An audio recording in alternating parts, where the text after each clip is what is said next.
그리스도의 풍성하신 은혜와 사랑이 늘 함께 하시기를 바랍니다. 오늘 이 아침에는 출애굽기 21장 12절로 27절 생명의 삶 큐티 5월 24일자 말씀이 되겠습니다. 12절입니다. 사람을 쳐 죽인 자는 반드시 죽일 것이나 만일 사람이 고의적으로 한 것이 아니라 하나님이 사람을 그의 손에 넘긴 것이면 내가 그를 위하여 한 곳을 정하리니 그 사람이 그리로 도망할 것이며 사람이 그의 이웃을 고의로 죽였으면 너는 그를 내 제단에서라도 잡아내려 죽일지니라. 고의적이지 않을 경우에 와 그 다음에 고의로 죽였을 경우에를 나누는데, 고의로 이웃을 죽였다면 내 제단에서라도, 그러니까 하나님 그 성전에서라도 잡아내서 죽여라 이것입니다. 매우 그 흔히 말하는 종교의 신성함까지를 넘어서는 하나님의 그 계명의 엄위함이 드러나 있습니다. 계속해서 봅니다. 15절입니다. 자기 아버지나 어머니를 치는 자는 반드시 죽일지니라. 사람을 납치한 자가 그 사람을 팔았든지 자기 수하에 두었든지 그를 반드시 죽일지니라. 자기 아버지나 어머니를 저주하는 자는 반드시 죽일지니라. 15절과 17절에 보면은 부모님을 치거나 저주한 자는 반드시 죽여라는 것입니다. 오늘날 가정을 기준으로 하면 이렇게 됐을 때에 뭐 절반 이상의 가정은 다 자식이 없을지도 모르겠습니다. 그러니까 이 말씀의 뜻을 우리가 헤아리자면 그 부모님을 치거나 저주하는 일은 사람이 할 일이 못 된다. 그걸 보여주고 있죠. 그리고 그런 일을 오늘은 죽여라 그 말은 사회적 지탄을 보내라 그 뜻입니다. 그러니까 그런 것이 받아들여지는 사회가 되면 안 된다 이런 말씀이 되겠고, 저 자신에게 제일 충격적이었던 것은 오늘 본문이 제가 신학교를 들어갈 무렵에 충격적으로 이제 봤던 건 뭐냐면, 사람을 납치한 자가 그 사람을 팔았든지 자기 수하에 두었든지 그를 반드시 죽일지니라 그랬습니다. 옛날에 80년대에는 인신매매라고 하는 것이 있었어요. 갑자기 길을 걸어가는 사람을 납치해가지고 여성들 같은 경우 술집에 팔아넘기고, 또 남자들 같은 경우에는 장애인 이런 사람들을 무슨 멍텅구리배라 그래갖고 멀리 떨어져 나가서 어비를 하는 일에 그 사람을 이제 팔아넘기고 뭐 등등의 일들이 있었습니다. 그리고 결혼하는 문제에 있어서 여자를 보쌈한다고 하죠. 오늘날도 저 중앙아시아나 뭐 이런 쪽에서는 그런 풍습이 남아 있다고 하는데, 이제 이 법이 주어진 그 시절에 벌써 이건 다 죽어 마땅하다는 겁니다. 하나님이 계명을 주셨을 때 BC 1000년도 더 전에도 벌써 이거 죽어 마땅하다 이런 겁니다.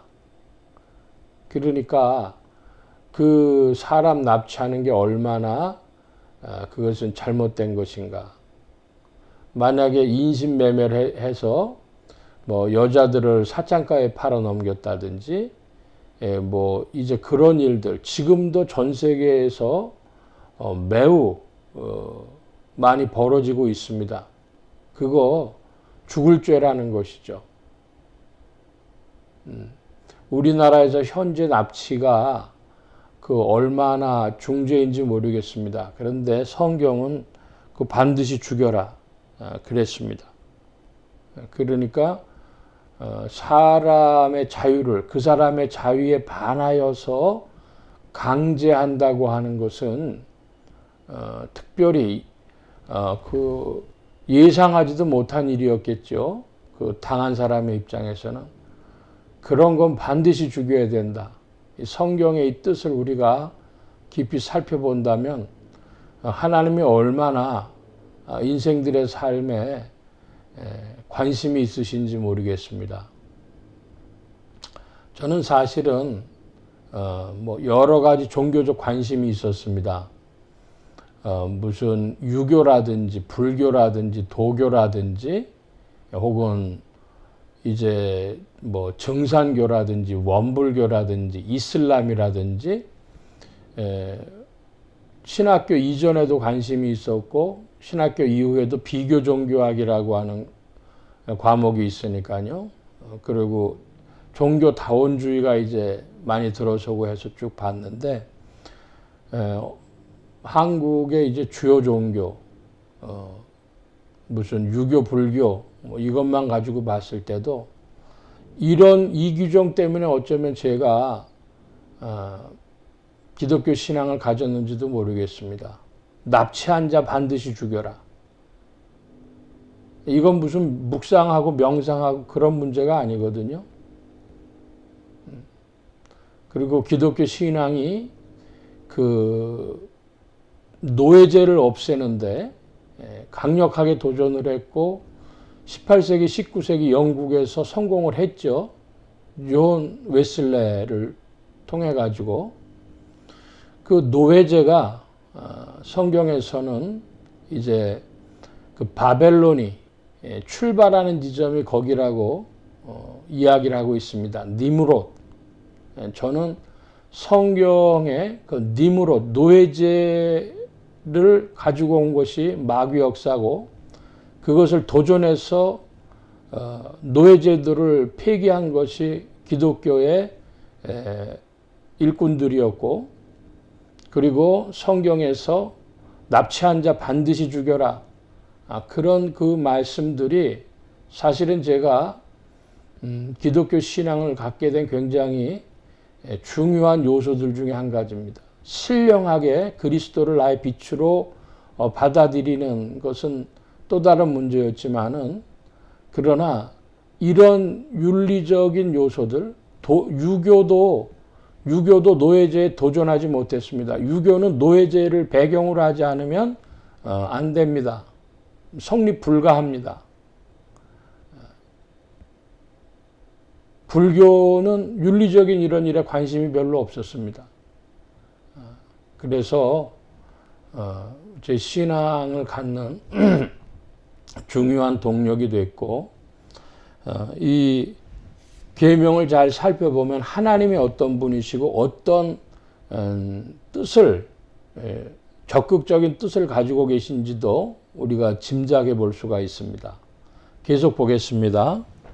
사람이 서로 18절 사람이 서로 싸우다가 하나가 돌이나 주먹으로 그의 상대방을 쳤으나 그가 죽지 않고 자리에 누웠다가 지팡이를 짚고 일어나 걸으면 그를 친 자가 자기 형벌은 면하되 그간의 손해를 배상하고 그가 완치되게 할 것이니라. 사람이 매로 그의 남종이나 여종을 쳐서 당장에 죽으면 반드시 형벌을 받으려니와 그가 하루나 이틀을 연명하면 형벌을 면하리니 그는 상전의 재산임이라.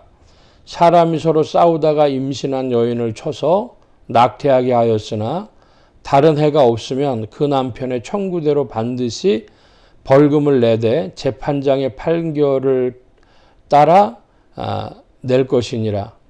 그러나 다른 해가 있으면 값되 생명은 생명으로 눈은 눈으로 이는 이로 손은 손으로 발은 발로 된 것은 된 것으로 상하게 한 것은 상함으로 때린 것은 때림으로 갚을지니라. 사람이 그 남종의 한 눈이나 여종의 한 눈을 쳐서 상하게 하면 그 눈에 대한 보상으로 그를 놓아줄 것이며 그의 남종의 이나 여종의 이를 쳐서 빠뜨리면 그 이에 대한 보상으로 그를 놓아줄지니라. 예. 여기 지금 말씀해 보면 눈에는 눈, 이에는 이라고 하는 그런 보상법이 나오는데요. 우리가 오늘날 생각하면 그저 그렇다고 생각하지만 이것은 그때로서는 좀 혁명적인 것이었답니다. 왜냐하면 보복은 더 요즘 말로 에스카레이터화 됩니다. 계속해서 상승합니다. 그러니까 저 사람이 나를 한 대 치면 난 두 대를 치고 또 2대를 맞았으면 3대를 치고 이런 식으로 그 에스컬레이트 되는데 저 자랄 때에 아주 나쁜 거 하나 본 적이 있어요. 학교 다닐 때 학교에서 선생님이 애들 둘을 앞에다 내놓고 따귀를 때리라 그럽니다. 상대 잘못한 애들 앞에 내놓고 그러면 처음에 애는요 살짝 때려요. 그 살짝 때리는 게 2-3번 가다가요 지나면은 아주 세집니다 이제. 그래서 막 이제 아주 강하게 서로 때리죠. 지금 생각해 보면 그 아주 괴악한 일이었는데요. 그때는 그런 생각을 못하고 애들이 그걸 지켜보고 있었습니다. 그런데 중요한 것은 그 에스컬레이터화 되는 그 인간의 심성이 있다는 거죠. 근데 그 모세가 하나님의 법을 전해줄 바로 이때 3000년도 더 전에는 바로 그것을 제어하는 법이었다는 거죠. 굉장히 중요한 의미가 있고 눈에는 눈, 이해는 이해라고 하지만 사실 하나님은 그렇게 보복을 크게 하지 말라는 말씀 주신 겁니다. 그 다음에 이제 종들에 관한 이야기인데 그 당시 종은 물건입니다. 사고 팔 수 있는 물건이었는데요.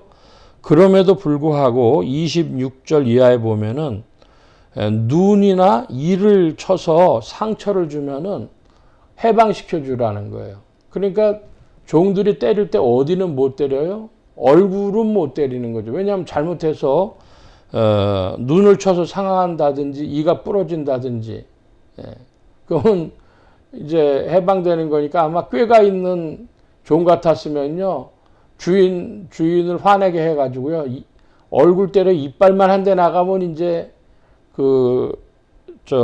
해방되는 겁니다. 하나님 말씀의 요점은 종이라도 인권이 있다는 거죠. 가능하면 해방시켜 주라는 것이죠. 인간 제도 속에 하나님이 사실은 사람 위에 사람 없다고 하는 이 말씀을 주시고 싶었지만 전면적으로 즉각적으로 할 수는 없었습니다. 노예제도를 바로 폐지를 못했습니다. 그건 신약에 와서도 신약 교회에서도 어떻게 됐죠? 가능하면 하지만 아니라도 할 수 있다. 바울의 입장이죠. 그래서 그것이 이제 정면으로 충돌한 것이 18세기, 19세기를 전후해가지고 영국에서 흑인 노예 해방 문제였죠. 미국이 아닙니다. 영국입니다.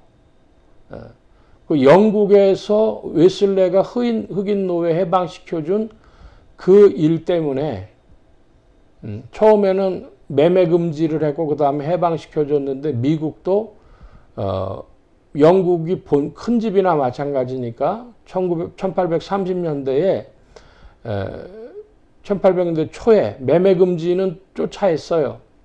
그런데 1830년대에 이제 그 해방시켜주는 법이 흑인 노예 해방법이 영국에서 통과되니까 영국 의사당 빅벤 앞에 흑인들이 그 해방되는 날 0시 그러니까 밤 12시죠. 전부 모여 있다가 웨스트민스터 사원으로 돌아가서 기도했다는 거 아닙니까?